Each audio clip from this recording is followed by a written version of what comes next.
예수를 체포한 사람들은 예수를 대제사장 가야바에게 끌고 갔습니다. 그곳에는 율법학자들과 장로들이 모여 있었습니다.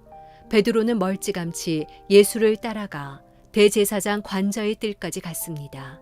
그는 들어가 하인들과 함께 앉아서 결말이 어떻게 될지 지켜보았습니다. 대제사장들과 온 공회가 예수께 대한 거짓 증거를 찾아내어 죽이려고 했습니다. 많은 사람들이 나서서 거짓 증언을 했지만 그들은 아무런 증거도 발견하지 못했습니다. 결국 두 사람이 나와 주장했습니다. 이 사람이 내가 하나님의 성전을 헐고 3일 만에 다시 세울 수 있다고 말했습니다. 그러자 대제사장이 일어나 예수께 말했습니다. 아무 대답도 안 할 작정이냐? 이 사람들이 너에 대해 이렇게 불리한 진술을 하고 있지 않느냐?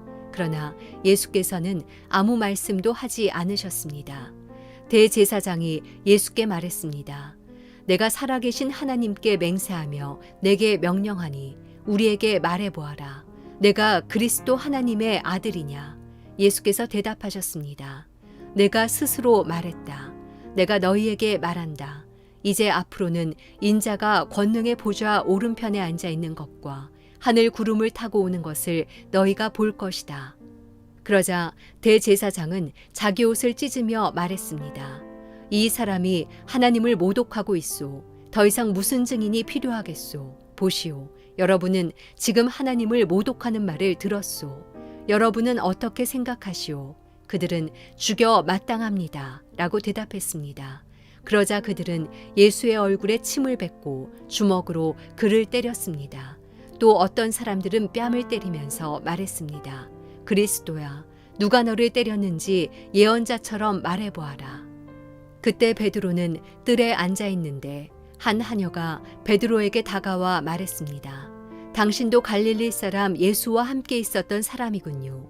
그러나 베드로는 모든 사람들 앞에서 그 말을 부인하며 내가 도대체 무슨 말을 하는지 나는 모르겠다고 했습니다. 그러고는 대문 있는 데로 나왔는데 또 다른 하녀가 베드로를 보더니 거기 있던 사람들에게 말했습니다. 이 사람도 나사렛 예수와 함께 있었어요. 베드로는 다시 맹세코 부인하며 나는 그 사람을 모르오 라고 했습니다. 얼마 지나지 않아 거기 서 있던 사람들이 베드로에게 다가와 말했습니다. 당신도 그들 중 한 사람인 것이 틀림없소. 당신의 말씨를 보니 분명하오. 그러자 베드로는 저주하며 나는 그 사람을 모른다 라고 맹세했습니다. 바로 그때 닭이 울었습니다. 그제야 베드로는 예수께서 닭이 울기 전에 내가 3번 나를 모른다고 할 것이다 라고 하신 말씀이 생각났습니다. 그리고 베드로는 밖으로 나가 한없이 눈물을 쏟았습니다. 월요일 아침 기도회를 시작하겠습니다. 특별히 이번 한 주간은 고난주간으로 우리가 지낼 것입니다. 우리를 구원하신 예수 그리스도의 그 십자가를 바라보며 우리의 신앙이 부활신앙으로 거듭나는 놀라운 은혜를 체험하기를 간절히 기도하며 나아갑시다. 오늘 우리가 붙들고 살아갈 말씀은 마태복음 26장 57절에서 75절까지의 말씀입니다. 오늘 본문 가운데 저는 한 구절에 마음이 멈추어 섰습니다. 그 구절에는 이렇게 기록되어 있습니다. 그들은 예수의 얼굴에 침을 뱉고 주먹으로 그를 때렸습니다. 또 어떤 사람들은 뺨을 때리면서 말했습니다. 그리스도야, 누가 너를 때렸는지 예언자처럼 말해 보아라.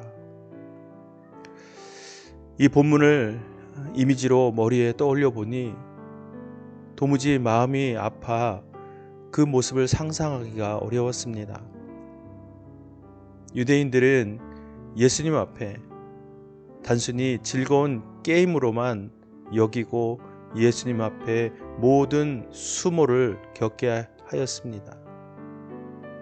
예수님의 얼굴에 침을 뱉고 뺨을 때리고 주먹으로 얼굴을 때리며 누가 때렸는지 맞춰보라고 하는 그들의 모습을 보며 한편으로는 분노가 차오르기도 하지만 다른 한편으로는 그들을 향한 긍휼의 마음이 생기기 시작했습니다. 어찌 하나님과 동등되신 예수 그리스도를 몰라보고 오히려 예수님께 침을 뱉고 그를 모욕했는지 말입니다. 그들은 감히 하나님의 이름을 입에 올리기도 어려울 정도로 하나님을 믿는다고 했던 민족이었음에도 불구하고 예수님 앞에 그런 모진 일들을 보였으니 말입니다. 사랑하는 여러분, 우리가 이 땅에 살아갈 때에 우리도 예수님처럼 이 땅에서 모진 수모와 조롱과 비난을 받을 때가 있을 것입니다. 도무지 마음의 억울함과 분노로 가득 차 견디기 힘들 때가 있을지도 모르겠습니다. 그러나 기억하십시오.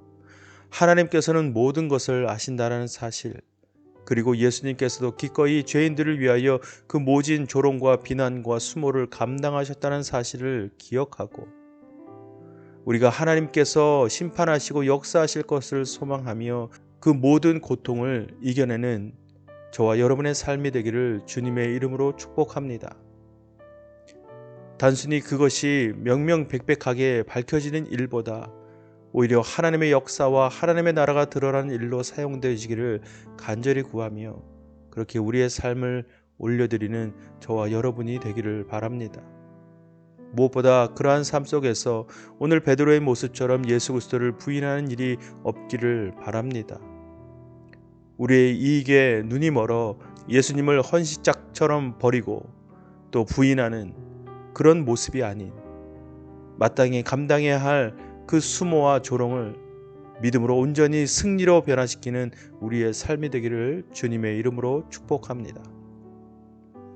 더불어 오늘부터는 우리 하나 공동체가 함께 금식하며 경건회를 가질 것입니다. 자기에게 맡겨진 분량을 우리가 믿음으로 반응하며 동참할 때에 우리 공동체 모두가 다 함께 믿음의 성장을 이루는 귀한 한 주가 될 것입니다. 오늘 하루도 하나님 앞에 우리가 기도하며 깊이 교제하며 살아가는 귀한 하루가 되기를 바랍니다. 이 시간 다 함께 각자 주신 말씀을 묵상하고 함께 기도하겠습니다.